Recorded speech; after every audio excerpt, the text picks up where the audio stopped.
Thanks, Tatiana. Winter arrived last week, and with it a dose of reality. All that talk about wrapping up warm in the house, putting on an extra jumper, hot water bottles, full-size onesies, it's dangerous nonsense.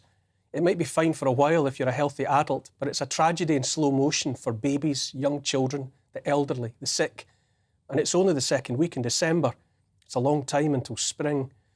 Even if layering up and donning a hat were enough to keep a body going, once cold properly gets a grip of a house, it too starts to die in its own way. The creep of dampness that takes its own toll on house and health alike. Frozen pipes followed by burst pipes, and not enough plumbers to go round. People who can't afford to heat their homes are likely struggling with spiking food bills as well. All of this in a first world country that was home to the Industrial Revolution that changed the world for the better and lifted billions out of poverty. Now the grannies saved by locking down the world until its heart stopped beating are sitting down to die alone of cold and hunger. It's amazing how inventive the establishment has proven to be in coming up with ways to invite the elderly to die miserable, lonely deaths. Our so-called leaders tell us all of it is a price worth paying, by which they mean worth paying by us, the little people. All the decisions are being made by those who have no intention whatever of spending so much as 5 minutes in an unheated home. Turn up the thermostat and fill out the expenses claim. That's the order of the day for our elected representatives. All around them are those that can't afford to heat their own homes, but are forced to subsidise the warmth of the sociopaths that put us here with their hubris and eco-vanity. Regardless of what nonsense they spout about the causes, Putin, climate, whatever, at least know that the misery here now and that lies ahead for millions is entirely the consequence of decades of willful destruction in the name of saving the world. A green agenda that absolutely is not green. Remember a few months back when a few hot days in a row occasioned yet more fear porn about imminent climate catastrophe? Now the temperature is below zero and all we hear is cheery twaddle about clear blue skies and hopes for a white Christmas. For anyone still concerned, I'm here to tell you the polar bears are doing fine. I'm told numbers are on the up as never before and the ice in Antarctica is getting thicker every day. And if one more TV presenter waxes lyrical about the joys of one-pot meals and watching telly while wrapped in a duvet, where is the outrage on behalf of millions who can't afford to turn on one radiator in one room in a country where centuries' worth of energy lies beneath our feet? Putin didn't order the West to put him in control of the energy required to keep the lights on in Europe. Everyone used to go cap in hand to Russia. Europe's leaders outsourced energy production so they could crow about cutting emissions at home. Where we are now is entirely the consequence of politicians competing with one another to see which of them can take the title of world's most psychopathic hypocrite. We aren't allowed the energy available from a century of gas beneath our feet here in Britain because it's not green, but we're paying top dollar for 9 billion cubic litres, twice as much as last year's order of gas fracked out of the ground in the United States. Now we're dependent on Uncle Sam. Say what you like about sippy cup Joe Biden, but he's played a blinder there. Well done, the big guy. I wonder about that sabotage of Nord Stream 2. I really do. A report published by Lancet reminded the world that around 5 million people die every year on account of climate extremes. Of those deaths, 4.5 million are caused by cold compared to 500,000 attributed to heat. In our time on this planet, an interglacial between ice ages, it's always the cold that is far more of a deadly threat to human life. 10 or 20 times as deadly, and yet still the priests of the new religion of climate fear preach that we must cool the world. You've probably heard that 97% of scientists are agreed that humans are the cause of climate change. It comes from research carried out in 2013. Do you know how that team obtained that number? They gathered nearly 12,000 scientific papers dealing with global climate change. They didn't read the papers, heavens no. That would have been proper research. Instead, they looked at just the summary paragraphs on the front covers. On that basis, they grouped them into 4 piles. 3,896 papers agreed humans were to blame for climate change.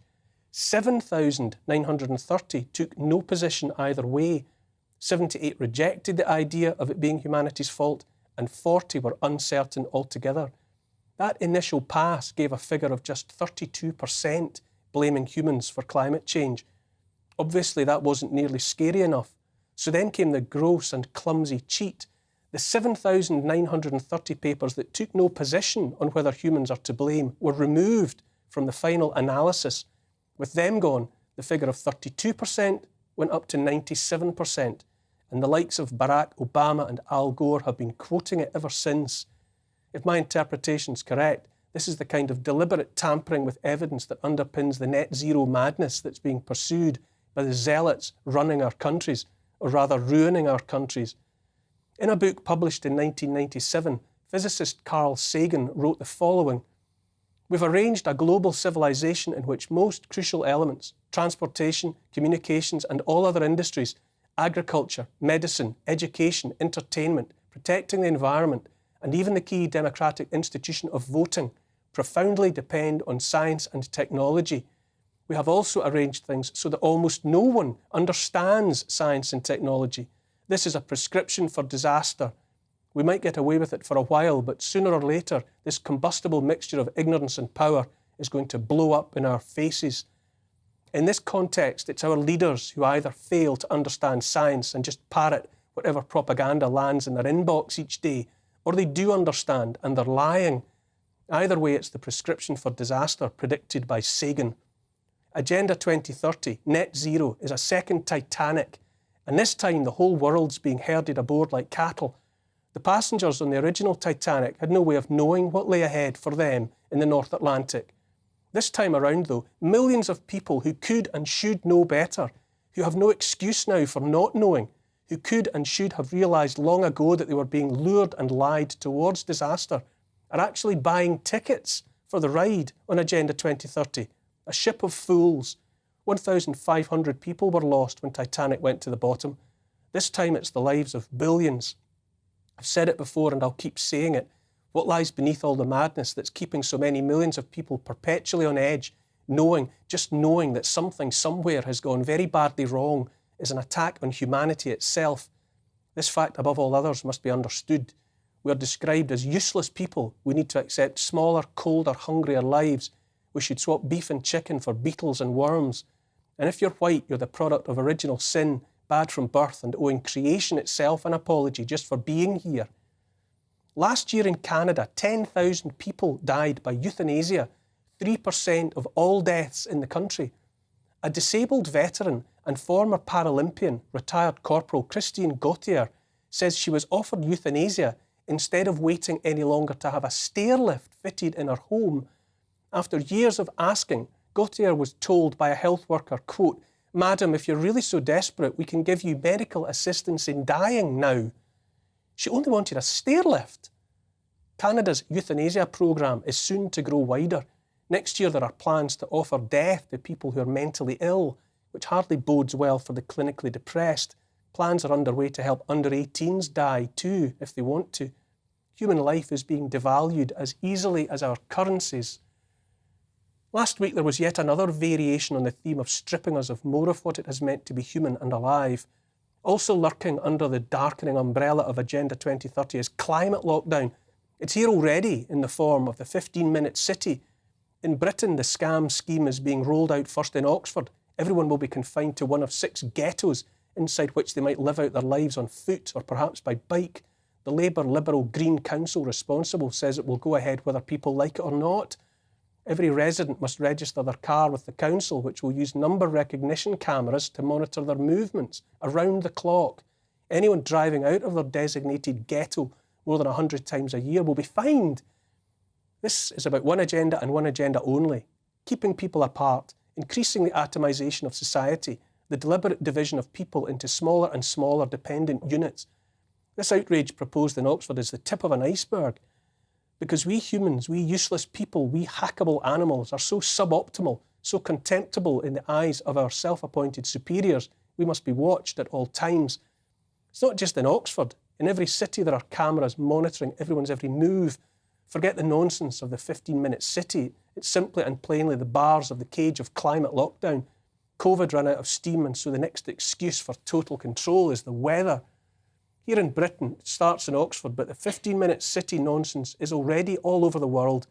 Plans are in place for London, for Paris, for Milan, for Krakow in Poland, and in scores more places besides. In Melbourne, Zero COVID zealot Dan Andrews, the Premier, recently re-elected by those in favour of seeing fellow citizens brutalised in the street by black-clad stormtroopers, waxes lyrical about a 20-minute city. Don't bother with the details, just remember the word, lockdown, a word that came from prison parlance, is now all around us. The excuse keeps changing, but lockdown remains the same. What should we do? For a start, we can stay awake and not be distracted by bread and circuses. Ignore the self-pitying of royal narcissists for a start and pay attention instead to better examples by far. Remember those who stood up against totalitarians, against those who despised fellow human beings and would take away their rights and their lives.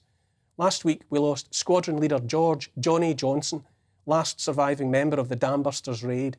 He was born into relative poverty. He lost his mum when he was 3. His dad was less than kind to him, to put it mildly. He was mostly raised by his big sister. He volunteered for service in the Second World War and eventually made his way into 617 Squadron, the Dambusters. He was married and raised 3 children. After the war, he was a teacher in primary schools and then helping patients at Rampton Psychiatric Hospital. He served as a local councillor. He was a warrior, a teacher and a public servant, in that order. He was a husband and father. Given a choice between multimillionaire, self-obsessed self-publicists and self-serving politicians, a selfless man like Squadron Leader Johnny Johnson, MBE, Distinguished Flying Medal, I know who I'd stand beside. Here's the thing, we're being constantly goaded to see our own species, this human race, as the source of all ills. I say we are not. The technocrats and authoritarians want to treat us like lab rats. It's time we all got up on our hind legs and remembered what we are truly capable of.